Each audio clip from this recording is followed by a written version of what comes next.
Jayadi absen 31. Di sini saya akan menjelaskan tentang Sunan Gunung Jati.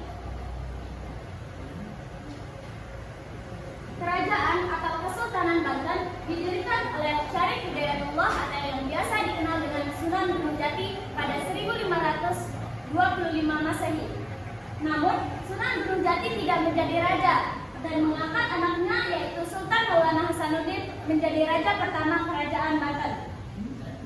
Pada tahun 1525 Masehi sampai 1526 Masehi, Sunan Gunung Jati berhasil menguasai Banten dengan bantuan pasukan Cirebon dan Demak. Sunan Gunung Jati kemudian mendirikan Kesultanan Banten sebagai kadipaten di bawah Kesultanan Cirebon. Nah, selanjutnya Kerajaan Banten. Kerajaan Banten ini berdiri pada awal abad ke-16. Siapa sih pendirinya? Pendiri dari Kerajaan Banten ini adalah Sunan Gunung Jati. Sunan Gunung Jati ini adalah ulama Muslim. Beliau ini sangat berperan penting dalam penyebaran Islam dan juga pembangunan Kerajaan Banten.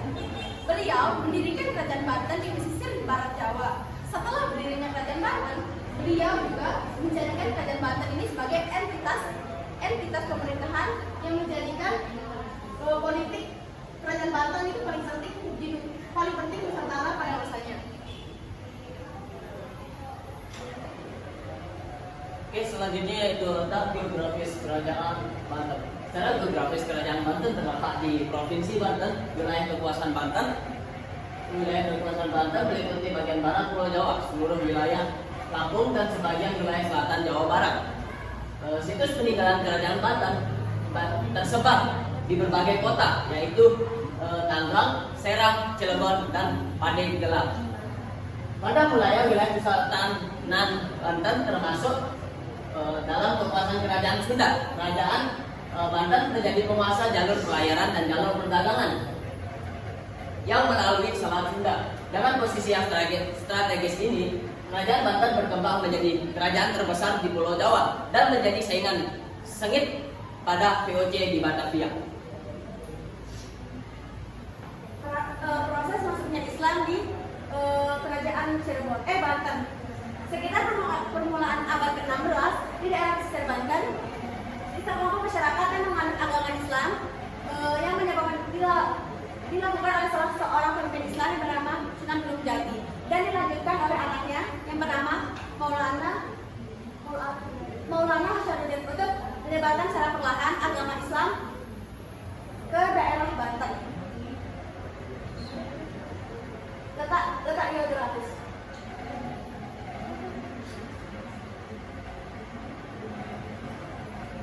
Oke, selanjutnya ada Kerajaan Banten. Pada 22 November 1808, Kerajaan Banten resmi dihapuskan dibubarkan karena serangan Daedalus dari Belanda. Hal itu terjadi karena pada tahun 1808, Sultan Banten itu menolak perintah Herman William Daedalus, Gubernur Jenderal Hindia Belanda, tahun 1808 sampai 1810. Ia memerintahkan agar Sultan Banten memindahkan ibu kota ke Anyar dan membantu pembangunan pelabuhan di ujung pulau. Sultan menolak perintah Daedalus. Sebagai jawabannya, Daedalus memerintahkan penyerangan atas Banten dan penghancuran istana Suwosono. Sultan dan keluarga di penjara di benteng Speldik. Sultan Agung Hasan Muhammad Bisa kemudian diasingkan dan dibuang ke Belanda dan dibuang ke Batavia. Pada tanggal 20 November 1808, Daedalus mengumumkan wilayah Kesultanan Banten itu diserah ke dalam wilayah Hindia Belanda. Kemudian ada beberapa peninggalan Kerajaan Banten. Yang pertama, Masjid Agung Banten. Yang kedua, Masjid Kasunyatan. Yang ketiga, Masjid Kacinan Tinggi. Yang keempat, Benteng Skelwich. Dan yang keenam, Vihara Avalokiteshvara Semarang dan sebagainya. Selanjutnya kita masuk ke kerajaan yang kedua, yaitu Kerajaan Cirebon. Kerajaan Cirebon ini berdiri pada abad ke-15 di bawah kekuasaan Prabu Siliwangi. Pada kerajaan Pajajaran, Prabu Siliwangi ini memerintahkan putranya Cakrabuana atau yang lebih dikenal dengan nama Pangeran Malasusa untuk memerintah kerajaan Cirebon. Setelah lenyapnya kerajaan wilayah Cirebon, sehingga kerajaan Cirebon setelah lenyapnya kerajaan Pajajaran, wilayah Cirebon pun berkembang pesat di bawah pemimpinan Waras Usang. Setelah berkembangnya kerajaan wilayah Cirebon ini dipimpin oleh beberapa raja, yakni Sunan Gunung Jati dan Waras Usang.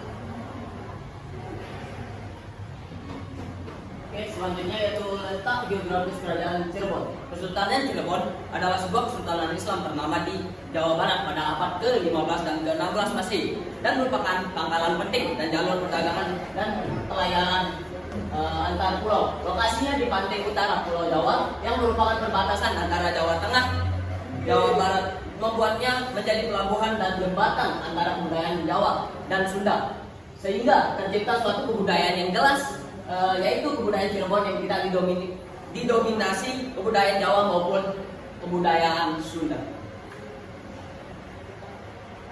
Setelah itu proses masuknya Islam ke kerajaan Cirebon. Di abad ke-14, seorang pangeran Galuh bernama Bratayagawa memeluk Islam dan memutuskan pindah ke Caruban Irak, serta bermukim di sana dengan tujuan menyebarkan Islam pada penduduk sekitar, menjadikan Cirebon sebagai cikal bakal pusat penyebaran agama Islam di Jawa Barat.